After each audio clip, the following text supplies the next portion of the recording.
What's up, guys, gals, and Book Nook pals? Let's Plug the Bunny with a Book Nook overview.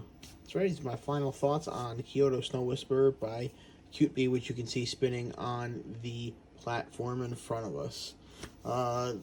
First one I'm trying like this, different camera angle, so we'll have to see how it works. You can kind of see me in the reflection of the glass, and I don't know how I feel about that.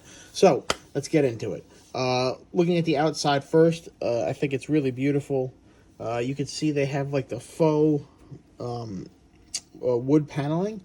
So in addition to this really awesome black and gold minimalist design, you can see, and we'll see in a second as it goes around right here and right here as it curves, they actually like designed like a wood patterned like the lines of the wood grain into it, which I think is really cool.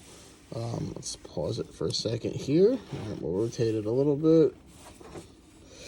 Alright, so taking a look at the design itself, can we get the... that's one thing, one design flaw. Because of the way you mold the snow on top of this dust cover does not come off, I just realized. So it's a good thing it went together pretty straightforward. But let's take a look at it. We'll turn it on here. We'll get a better look and no backlighting glare. This is a really nice kit. Only minor modifications to this one. As you see, it's a traditional Japanese setting. It's got the unique addition here of the snow effect, which I think is really cool. And this is accomplished by using air foam clay. So this is a clay that's like a spongy wet. It's almost like chewed up bubble gum when it comes out of the package, or taffy, and you kind of like mold it to how you want. And I kind of like it in contrast to like the painted on snow here, or like Vallejo effects, like Snow Tech paste that I've used in previous builds. Those all have their place. But what I like here is this kind of gives like the pillowy, like a lot of snow has fallen, but it's calm, kind of, like post-storm aspect to it. And I really like that. You can hear the quiet of the wilderness of the snow in this.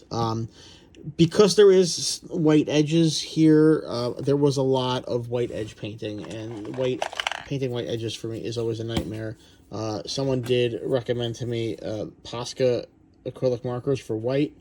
I picked up this junker of a guy, and I've been really happy with it. It was a really nice tip. I appreciate that. I kind of like how the woman on the bridge, you cannot see her front in the main part, but you can see it in the reflection. It's interesting because it does kind of take away from the infinite effect, but it does make a cool use of the mirror. Also, I just realized I'm like 2 inches away from the microphone because I'm sitting in front of my camera, so the audio might be a little jacked on this. We're still figuring this out. Also, one thing I didn't love about this kit was the curtains right here are a decal. So it's A, it's very thin, and B, it's a decal, so it doesn't hang straight because it peels. When you peel it off, it curves. The acrylic was pretty cool for the lanterns. And I really love this underlit effect of the water. And in a second, I'll turn the studio lights off, and we'll take a look at how that looks.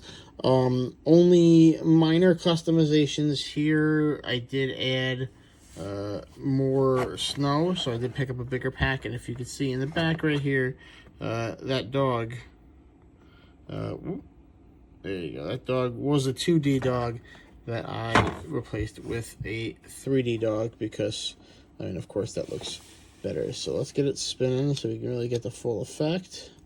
We'll do it like this. All right. Look at that, guys. That's stunning. And, there you have it. It is Cupid's new kit. Oh, one other thing I do like, there is a hinged door on the back. It's not the accordion wood, it's the actual door that opens up, which gives you better access, which for me was especially nice since I am a person who likes to rewire stuff. And one other thing I will point out once this thing spins all the way back around, and we'll take a quick look at the top really quick as it's spinning. Got a cool window on there. Oh, that's right. You can reverse. Okay. Right down here, you'll see instead of the touch sensor, it's got a physical toggle, which, you know me, I'm not a fan of the touch sensors. I like to have constant power going to it. So because of this, they had a less work on my end because I didn't have to do the rewiring. Much more robust strip here. We'll rotate this guy around, and we'll take a look at the back. Let's say they went with... I really like how this lines up.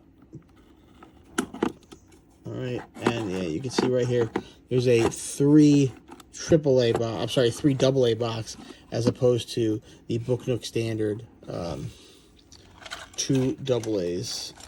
So I'm a big fan of that. Let's see if we can find. You know, you guys don't need to watch me do that. But yeah, guys, upgraded wiring. Did have to color the outside tabs a little bit just so they blended in a little bit better. Again, make sure you're all set before you mold your snow on top, because I just realized I covered up the hole for the dust cover.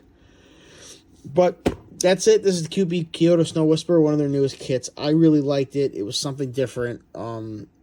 Just be careful. There are also a bunch of really fragile pieces in here. Trying to put the assembled part onto the base, I did snap about 2 different pieces. Thankfully, Crazy Glue was my friend here, and I was able to repair everything with no noticeable damage. In fact, I can't even see which part was the broken one. But until then, this is Pluck the Bunny saying good looking, good nooking. If you enjoy these types of videos in addition to unboxings, please let me know in the comments. If there's anything you'd like to see me review that I built or unbox, please let me know. Don't forget to like and subscribe. It you know, makes me feel good. Have a good one.